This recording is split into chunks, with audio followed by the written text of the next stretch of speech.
Hello everybody, welcome back to our channel Ansh Kumar take. तो आज हम मार्जिनल कॉस्टिंग एंड सीवीपी के लिए कुछ प्रैक्टिकल प्रॉब्लम सॉल्व करेंगे। तो यहाँ पे मैंने एक प्रैक्टिकल उठाया है जिसकी हेल्प से आपके 9 to 10 क्वेश्चन आपके आसानी से हो जाएंगे।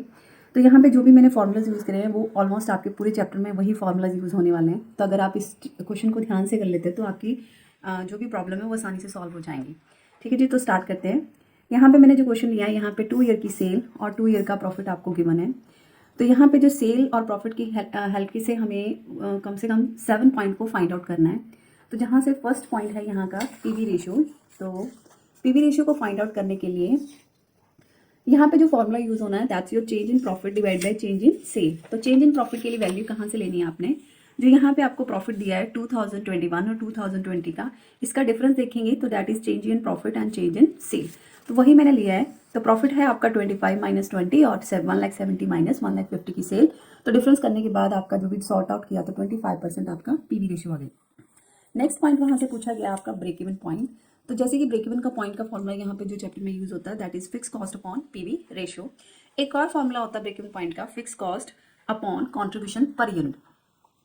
तो फर्क क्या दोनों में, जब आप यहाँ पे पीवी रेशियो यूज करते हो तो आंसर में रुपीज आएगा, और जब आप कॉन्ट्रीब्यूशन पर यूनिट यूज करते हो तो आंसर आपके यूनिट्स में आएगी। तो ये आपके क्वेश्चन की इन्फॉर्मेशन के ऊपर डिपेंड होता है कि आपने कौन सा फॉर्मूला यूज करना है। तो यहाँ पे तो हमें पीवी रेशियो गिवन है, इस वजह से हम पीवी रेशियो को ही यूज करेंगे। तो ब्रेक इवन पॉइंट का जैसे फॉर्मूला है fix cost upon PV ratio. तो लेकिन फिक्स कॉस्ट तो इस क्वेश्चन में अवेलेबल नहीं है क्योंकि हमें हमारे पास इन्फॉर्मेशन सिर्फ सेल और प्रॉफिट की गिवन है। तो सबसे पहले हमें फिक्स कॉस्ट ढूंढनी पड़ेगी। तो यहाँ ये जो फॉर्मूला है total sale is equal two variable cost plus fix cost plus profit, या लॉस है तो माइनस। ये जो है ये आपके हर चैप्टर मतलब हर क्वेश्चन में यूज हो सकता है। जहां पे भी आपको sale, variable cost, fix cost या प्रॉफिट फाइंड आउट करना हो, तो अगर इन तीनों में से आपके पास चारों में से तीन इन्फॉर्मेशन है तो फोर्थ इन्फॉर्मेशन आपकी अपने आप बैलेंसिंग फिगर में अवेलेबल हो जाएगी। तो अगर मैं यहाँ पे देखूँ तो मेरे पास टोटल सेल जो है, अगर मैं फर्स्ट ईयर का सेल उठाती हूँ तो मेरे पास सेल है 1,50,000 की और प्रॉफिट है 20,000 का। वही वैल्यूज मैंने यहाँ पे पुट की, वहाँ पे 1,50,000 की सेल लिख दी और प्रॉफिट आपका 20,000। पर प्रॉब्लम यहाँ पे ये आई कि ना मेरे पास वेरिएबल कॉस्ट और ना ही मेरे पास फिक्स कॉस्ट है। लेकिन मैं वेरिएबल कॉस्ट ढूंढ सकती हूँ क्योंकि मेरे पास पीवी रेशियो है। तो वेरिएबल कॉस्ट ढूंढते हैं। वेरिएबल कॉस्ट ढूंढने के लिए step number 1, PV ratio cost find out करने के लिए मैं पीवी रेशियो यूज करने वाली हूँ, कॉन्ट्रीब्यूशन डिवाइड बाय सेल। अगर यहाँ पे टोटल कॉन्ट्रीब्यूशन और टोटल सेल है तो वो भी यूज कर सकते हो, और कॉन्ट्रीब्यूशन पर यूनिट और सेल पर यूनिट है तो वो भी यूज हो सकता है। तो यहाँ पे मैंने पीवी रेशियो की 0.25 वैल्यू पुट कर दी, जो आपने यहाँ पे 25% फाइंड आउट किया था, और कंट्रीब्यूशन मुझे पता नहीं है, और सेल मैंने जैसे कि फर्स्ट ईयर की आपकी सेल 1,50,000 है, वही वैल्यू यहाँ पे सेल की अमाउंट में फिल कर दी। तो जब मैंने क्रॉस मल्टीप्लाई करके इसको सॉर्ट आउट किया तो कॉन्ट्रीब्यूशन की वैल्यू आपकी आ रही है 37500। तो ये हमारे पास कॉन्ट्रीब्यूशन अवेलेबल हो गया।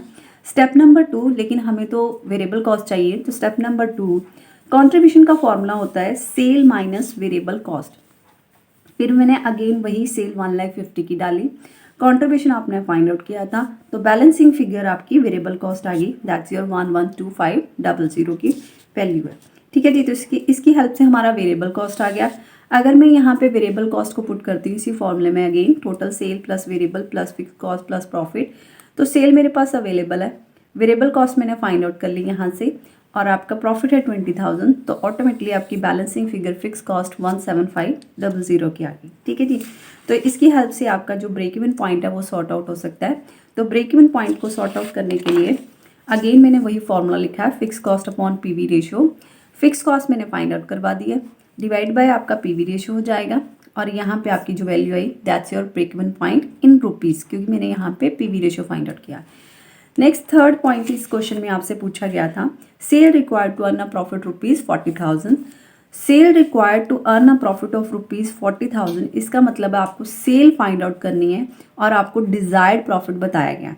तो इसमें जो फॉर्मूला यूज़ करता है मैं उसको डिजायर्ड प्रॉफिट वर्ड यूज़ करती हूँ कि डिजायर्ड प्रॉफिट का फॉर्मूला है, तो sale is equal to fix cost plus desired profit divide by PV ratio. Again ये फॉर्मूला भी दो पार्ट में आता है। सेल अगर यूनिट्स में निकालनी है तो fix cost plus Dzire profit divide by contribution per unit. Difference वही है कि पीवी रेशियो से डिवाइड करेंगे तो आंसर रुपीज़ में आएगा, और कंट्रीब्यूशन पर यूनिट से डिवाइड करेंगे तो आंसर यूनिट्स में आएगा। अगेन यहाँ पे हमें सिर्फ पीवी रेशियो अवेलेबल है तो हम रुपीज़ में आंसर को फाइंड आउट करेंगे। फिक्स कॉस्ट आपने पहले ही फाइंड आउट कर ली थी, और आपका जो डिजायर्ड प्रॉफिट है क्वेश्चन में आपको बताया गया 40,000 यूज़ करना है, और पीवी रेशियो से आपने इसको 0.2 तो सॉर्ट आउट करने के बाद आपकी सेल वैल्यू 2,30,000 आपका आंसर अवेलेबल हुआ, वो भी इन रुपीज़ में, क्योंकि यहाँ पे पीवी रेशियो यूज़ हुई है। नेक्स्ट पॉइंट यहाँ पे पूछा गया profit made when the sales are 2,50,000। फिर यहाँ प्रॉफिट मेड है मतलब डिज़ायर प्रॉफिट पूछा गया और सेल आपको गिवन है। अगेन वही फॉर्मूला दोबारा से पुट किया, sale value is equal to fix cost plus desire profit divide by PV ratio. Sale आपको इस क्वेश्चन में 2,50,000 की अवेलेबल है, फिक्स कॉस्ट आपने वही यूज़ करी, डिज़ायर प्रॉफिट आपने फाइंड आउट करना है, पीवी रेशियो की वैल्यू 0.25 वैल्यू पुट करी, सॉर्ट आउट किया तो आपका डिज़ायर प्रॉफिट आंसर अवेलेबल हो गया। तो नेक्स्ट पॉइंट यहाँ पे पूछा गया आपका margin of safety at a profit of ₹50,000। लेकिन मार्जिन ऑफ सेफ्टी के लिए हम फॉर्मूला यूज़ करते हैं profit divide by PV ratio. Again अगर आपको यूनिट्स में पूछना है तो profit divide by contribution per unit. और एक और फॉर्मूला यूज़ होता है अगर आपके पास क्वेश्चन में प्रॉफिट अवेलेबल नहीं है, margin of safety is equal to actual sale minus break even sale. तो इन तीनों की हेल्प से आपकी यहाँ पे 3 इन्फॉर्मेशन है, तो अगर आपके पास 2 इन्फॉर्मेशन है तो कोई भी आंसर इसका अवेलेबल हो सकता है। मतलब ब्रेक इवन सेल भी यहाँ से फाइंड आउट हो सकती है, मार्जिन ऑफ सेफ्टी भी यहाँ से फाइंड आउट हो सकती है और एक्चुअल सेल भी यहाँ से फाइंड आउट हो सकती है। तो मार्जिन ऑफ सेफ्टी यहाँ पे हम प्रॉफिट वाला फॉर्मूला यूज़ करेंगे क्योंकि हमें क्वेश्चन में प्रॉफिट ही गिवन है। तो 50,000 डिवाइड बाय पीवी रेशियो किया तो आपकी margin of safety in ₹2 lakh available होगी। नेक्स्ट क्वेश्चन पॉइंट यहाँ पे पूछा गया इस क्वेश्चन में आपको कि आपको वेरिएबल कॉस्ट फाइंड आउट करनी है। वैसे तो वेरिएबल कॉस्ट मैंने कैसे फाइंड आउट करनी है वो आपको पहले से बता दिया, लेकिन अगर मैं ये मान लूँ कि मेरे पास फिक्स कॉस्ट अवेलेबल है तो हम इसी फॉर्मूले में वेरिएबल कॉस्ट की वैल्यू फाइंड आउट कर सकते हो।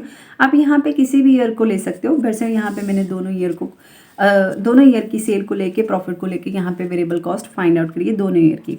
तो फर्स्ट ईयर की सेल जैसे कि यहाँ पे 1,50,000 थी और आपका प्रॉफिट 20,000 था, फिक्स तो फिक्स रहेगा और बैलेंसिंग फिगर आपकी वेरिएबल कॉस्ट आ जाएगी।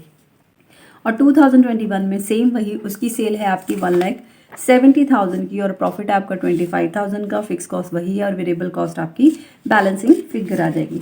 और इसी तरह अगर आपको फिक्स कॉस्ट पूछा हो कि आपको फिक्स कॉस्ट फाइंड आउट करनी है, अगेन वही formula total sale is equal two variable cost fix cost plus profit. तो आप सेल किसी भी ईयर की ले सकते हो, तो 1,50,000 फर्स्ट ईयर की सेल है आपकी, आपने वो ली और आपका वेरिएबल कॉस्ट किसी भी ईयर जिस ईयर की आपने सेल लेनी है उसी ईयर का आपने वेरिएबल कॉस्ट लिया जो आपने पीछे अभी रिसेंटली फाइंड आउट किया है और प्रॉफिट उसी ईयर का लेंगे तो बैलेंसिंग फिगर आपकी फिक्स कॉस्ट आ जाएगी। यहाँ पे इस चैप्टर में एक फॉर्मूला और है कंट्रीब्यूशन पर यूनिट, मैंने यूज़ करा था वर्ड। तो sale price per unit minus variable cost per unit को अगर डिफरेंस निकालेंगे तो कंट्रीब्यूशन पर यूनिट। आपकी हेल्प के लिए मैंने कुछ क्वेश्चंस नंबर सेलेक्ट करे हैं, ये न्यू बुक के क्वेश्चंस हैं। क्वेश्चन नंबर 19, 38, 39, 40, 41, 42, 44 एंड 59 जो सेम इसी तरह के ही क्वेश्चन है। तो अगर आप इसको सॉल्व करते हो, जो मैंने क्वेश्चन सॉल्व किया, अगर इसको फॉलो करते हो तो ये क्वेश्चन आपके आसानी से हो जाएंगे। That's all, thank you.